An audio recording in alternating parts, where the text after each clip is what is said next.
आपको बताते हैं कि इस वक्त की सबसे बड़ी खबर संभल से है, जहां संभल में दूसरे पक्ष द्वारा पथराव में पुलिस घायल, सीओ संभल और इंस्पेक्टर और पुलिस घायल। पुलिस कर्मियों की निजी गाड़ियां जलकर हुई राख। दूसरे समुदाय की भीड़ पुलिस को कर रही थी टारगेट। एसपी संभल के पैर में लगी चोट और उनका गनर को भी लगी थी चोट। फिलहाल दूसरा पक्ष पीछे हटने को तैयार नहीं। पुलिस कर्मियों पर हमलावर सभी उपद्रव करने वाले पर की जाएगी NSA की कार्रवाई। लगभग 1 दर्जन लोगों को किया गिरफ्तार। सर्वे पूरा हुआ संभल कोतवाली क्षेत्र का मामला। जामा मस्जिद सर्वे को लेकर सर्वे के बीच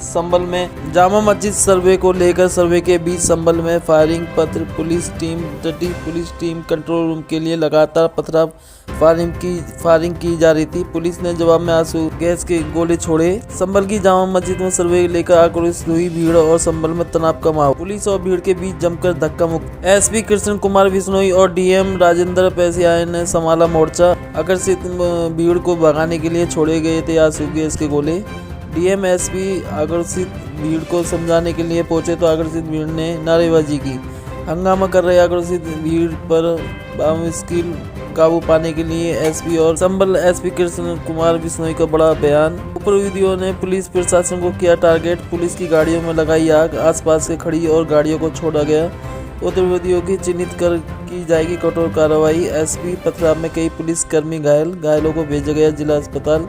हालत अब नियंत्रण में है। सभी संभल तहसील क्षेत्र में अगले 24 घंटे के लिए नेट बंद करने के लिए डीएम ने दिए निर्देश। डीएम ने कहा सिर्फ संभल तहसील के लिए 24 घंटे नेट बंद करने का आदेश दिए गए।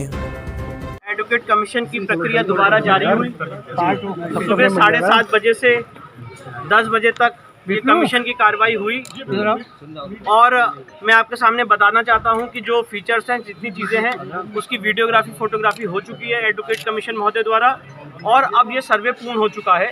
और अब 29 नवंबर को जो इस केस की तारीख निर्धारित है, मुझे ऐसी आशा है कि एडवोकेट कमिश्नर महोदय अपनी रिपोर्ट कोर्ट के समक्ष प्रस्तुत करेंगे। सर क्या पाया कुछ आज जो हंगामा हुआ, जो आंसू गैस के गोले छोड़ने वाले पुलिस को, लोगों से क्या अपील करना चाहेंगे कि वो शांतिपूर्वक तरीके से कानूनी प्रक्रिया? जी बिल्कुल, मैं सबसे अपील करना चाहूँगा कि लोग रूल ऑफ लॉ और कानून के शासन में विश्वास रखें। न्यायालय की प्रक्रिया है, ये एक लंबी प्रक्रिया है, तुरंत कोई फैसला नहीं होने वाला है। अभी कोर्ट में एडवोकेट कमिश्नर महोदय अपनी रिपोर्ट दाखिल करेंगे। उसके बाद CPC के अनुसार उस रिपोर्ट को कंट्राडिक्ट करने का हर आदमी को एक अपॉर्चुनिटी, एक चांस मिलेगा और उसके बाद ये केस आगे बढ़ेगा। तो इस समय कोई कंक्लूजन ड्रॉ करना सही नहीं है। जो कोर्ट के ऑर्डर की कंप्लायंस में एडवोकेट कमीशन का सर्वे होना था, वो सर्वे आज पूर्ण हो चुका है और सर्वे की जितनी कार्रवाई है वो वीडियोग्राफ फोटोग्राफ की जा चुकी है। और मैं ये भी बताना चाहता हूँ कि इसमें मस्जिद कमेटी के जो वकील हैं और उनके जो कमेटी के मेंबर्स हैं वो भी इस सर्वे में मौजूद थे। अच्छा सर, ये सर के बारे में बताना चाहेंगे, क्या कुछ पाया अंदर? नहीं, अभी इसके बारे में हम कोई बयान नहीं देंगे। नो कमेंट्स इसके बारे में। अब जो भी बात है वो एडवोकेट कमिश्नर महोदय की रिपोर्ट में आएगी। 3 मंजिल में सर्वे कर रही थी, वो बाहर पथराव और फायरिंग हो रही थी, क्या इसके बारे में देखिए मैं कुछ नहीं कहना चाहता हूँ। मेरा जो एक रोल है, मैं आपको ये बताना चाहता हूँ कि एडवोकेट कमीशन महोदय का सर्वे पूर्ण हो चुका है कोर्ट की ऑर्डर कंप्लायंस में। इससे ज्यादा भी मैं कोई स्टेटमेंट नहीं दूंगा। अब सर अभी जो सर रिपोर्ट करने जा रहे हैं, क्या सर उसमें आज की रिपोर्ट को भी रिपोर्ट मुझे नहीं सबमिट करनी, रिपोर्ट एडवोकेट कमिश्नर महोदय को सबमिट करनी है। हम लोग वादी पक्ष की तरफ से एडवोकेट कमिश्नर महोदय ने आज सर्वे अपना पूर्ण कर लिया है। फोटोग्राफी वीडियोग्राफी हो चुकी है। अब 29 नवंबर को देखते हैं कोर्ट में क्या हुआ। नहीं, इसका भी हवाला देंगे जो आज उपद्रव हुआ है, इसके बारे में अभी मैं कुछ नहीं कहना चाहता। हवाला देंगे जो प्रशासन है वो इसके बारे में आपको स्टेटमेंट जारी करेगा। जो क्या हौज का पानी भी खाली कराया गया सर्वे के दौरान? मैं इसके बारे में अभी कुछ नहीं बताना चाहता हूँ। ये सारी बातें एडवोकेट कमीशन की रिपोर्ट में आएंगी। मैं सिर्फ इतना बताना चाहता हूँ कि सर्वे पूर्ण हो चुका के आदेशानुसार एक जामा मस्जिद है, उसके सर्वे का आदेश हुआ था। तय समय के अनुसार सभी सर्वे करने के लिए जो लोग कोर्ट कमिश्नर हैं, DM साहब हैं, मेरे स्वयं द्वारा और बाकी अन्य फोर्स है, वो समय पर मौजूद थी।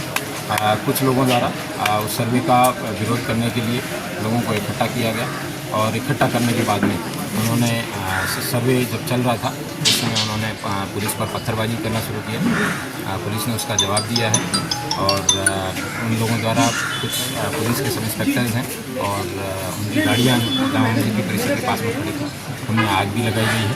उसकी वजह से कुछ प्रॉपर्टी है उसको हानि भी हुई है।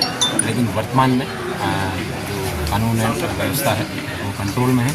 सभी जगह शांति व्यवस्था व्याप्त है। ड्यूटियाँ लगाई जा रही हैं फिर से और ये बताना भी उल्लेखनीय है कि सर्वे जो था कोर्ट के द्वारा मैंडेटेड था वो सकुशल संपन्न हो गया। सर कितनी गाड़ियां हैं पुलिस की जिनको आग लगाई गई? ये पुलिस की सरकारी गाड़ियां नहीं है, पुलिस के सब इंस्पेक्टर्स की प्राइवेट व्हीकल हैं जिनकी कार्स हैं, लेकिन ये बताना ज़रूरी है कि उससे 10 से 15 मीटर दूरी पे इन लोगों की अपनी जो प्रॉपर्टी, अपनी जो गाड़ियां हैं उनको इन्होंने आग नहीं लगाया, लेकिन जिन गाड़ियों पर पुलिस लिखा था उन गाड़ियों पर आग लगाया।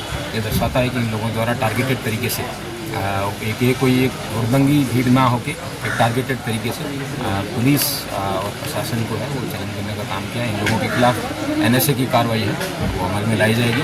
ड्रोन से वीडियोग्राफी कराई गई है और मोबाइल से भी वीडियोग्राफी इन सब लोगों की हुई है। CCTV कैमराज से भी कई सारी टीमें लगा के इन सब लोगों को आइडेंटिफाई किया जाएगा और इन सब लोगों के खिलाफ कठोर से कठोर कार्रवाई। सर पथराव में कोई इंजरी कोई और कोई अप्रिय सूचना? पथराव में कई पुलिसकर्मी घायल हुए हैं, उन सब लोगों का मेडिकल है वो करवाया जाएगा। 1-2 को अस्पताल भी भेजा गया है। अभी स्टॉक टेकिंग है वो दिया जाएगा, उसके बाद मासूम को अवगत कराया जाएगा। सर हालात सामान्य हो गए? हालात सामान्य हिरासत पुलिस द्वारा उनको चीज़ किया गया था, उन लोगों को हिरासत में लिया गया है और उन लोगों के पास से कई आपत्तिजनक इस तरीके की चीज़ें भी मिली हैं जिससे पुलिसकर्मी और हताहत हो सकते थे। और जो आगे की जो भी सूचना होगी मैं आपको समय क्या अपील करना चाहेंगे जनता से संबंध में? जनता से यही अपील है कि जो भी व्यक्ति संभल का कानून व्यवस्था को हाथ में लेने का प्रयास करेगा, कठोर से कठोर कार्रवाई उसके खिलाफ अमल में लाई जाएगी। ये लोगों के उकसाने पे या फिर किसी मोटिव से पुलिस और इस तरीके के प्रशासन पे अगर कोई अटैक करेगा तो उसको बख्शा नहीं जाएगा। संभल में नेट बंद होने की आशंका बताई जा रही है, क्या निर्देश है सर? 24 घंटे के लिए इंटरनेट बंद करने की हमने रिक्वेस्ट की थी, जिसे शासन द्वारा मान लिया गया। केवल संभल तहसील में 24 घंटे के लिए इंटरनेट बंद किया। तो सर आदेश कर दिए गए सर नेट बंद करने के लिए? हाँ, केवल 24 घंटे के लिए संभल तहसील के लिए आदेश।